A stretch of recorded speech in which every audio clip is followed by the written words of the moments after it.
To us, this makes perfect sense. To the Jew, what does he believe about the physical world and spiritual world? Which, by the way, pastors, if we're going to teach a sermon or do a teaching on the physical world and the spiritual world, how many of you start by drawing a line like this? It's almost automatic, isn't it? When we talk about spiritual and physical, we act like they're two different worlds, that like the ocean and the environment, they may meet at the center, but really neither one of them interact very much with each other at the depths. But to a Jew, the spirit world and the physical world were all part of the dual nature of God's created universe. In other words, here's how a Jew would draw the line.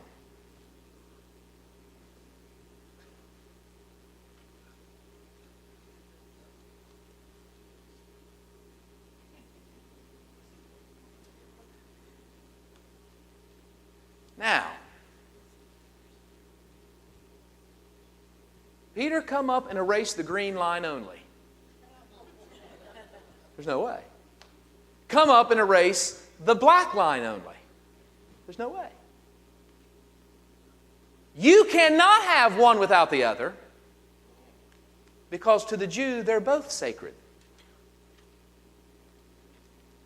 To the Jew, they're both created by God.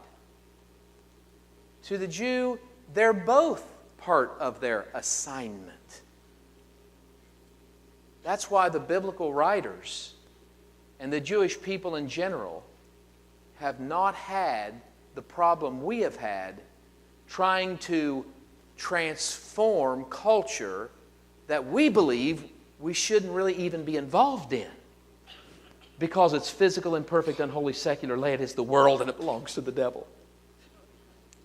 Because it's on that side of the line.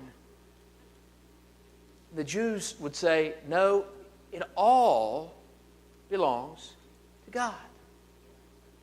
Now, from those two ways of thinking, track the church into the medieval times, track the Jewish people into the medieval times.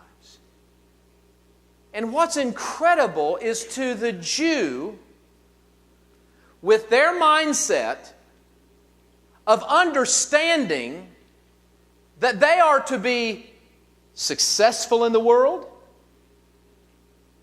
they are to be taking dominion of the world, they are to be fruitful and increasing, that their mindset allowed them to have impact and allowed them to be prosperous and allowed them to achieve things that the medieval church was not allowed to do because of the way they thought.